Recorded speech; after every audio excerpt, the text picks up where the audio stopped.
નાયબ કલેક્ટરશ્રીઓ અને મામલતદારશ્રીઓ દ્વારા રજૂ કરવામાં આવેલ મતદાન મથકોની મુસદ્દા રૂપ યાદીની પ્રાથમિક પ્રસિદ્ધિ તારીખ 30/3/2026ના રોજ કરવામાં આવી હતી। આ યાદીને આખરી ઓપ આપતા પહેલા વિવિધ રાજકીય પક્ષોના પ્રતિનિધિઓ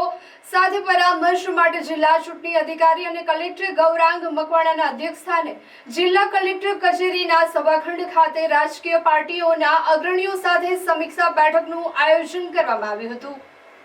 સ્વરાજ્યના એકમો જિલ્લા તાલુકા પંચાયતો અને નગરપાલિકાઓની સામાન્ય ચૂંટણી 2026ના કામે મતદાન મથકોની મુસદ્દા રૂપ યાદી સંબંધિત નાયબ કલેક્ટર શ્રી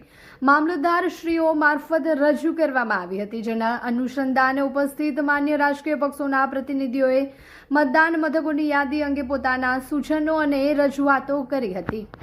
ચૂંટણીમાં મતદારોને સુગમતા રહે અને નિષ્પક્ષ મતદાન પ્રક્રિયા સુનિશ્ચિત થાય તે માટે જિલ્લા કલેક્ટરશ્રીએ પ્રાપ્ત થયેલ સૂચનોને ધ્યાને લઈ મતદાન મથકોની યાદીને આખરી ઓપ આપવા મતદાન મથકોની મુસદ્દારૂપ યાદી સંબંધિત નાયબ કલેક્ટરશ્રી મામલતદારશ્રીઓના હકારાત્મક અભિપ્રાય અને ઉપસ્થિત રાજકીય પાર્ટીઓના પ્રતિનિધિઓ સાથે સર્વાનુમતે મળેલી રજૂઆતોને ગ્રાહ્ય રાખવામાં આવી હતી। આ બેઠકમાં અધિક નિવાસી કલેક્ટર પાર્થ જયસ્વાલ, નાયબ જિલ્લા ચૂંટણી અધિકારી, ચૂંટણી શાખાના પ્રતિનિધિઓ તેમજ વિવિધ રાજકીય પાર્ટીઓના અગ્રણીઓ અને તેમના પ્રતિનિધિઓ ઉપસ્થિત રહ્યા હતા।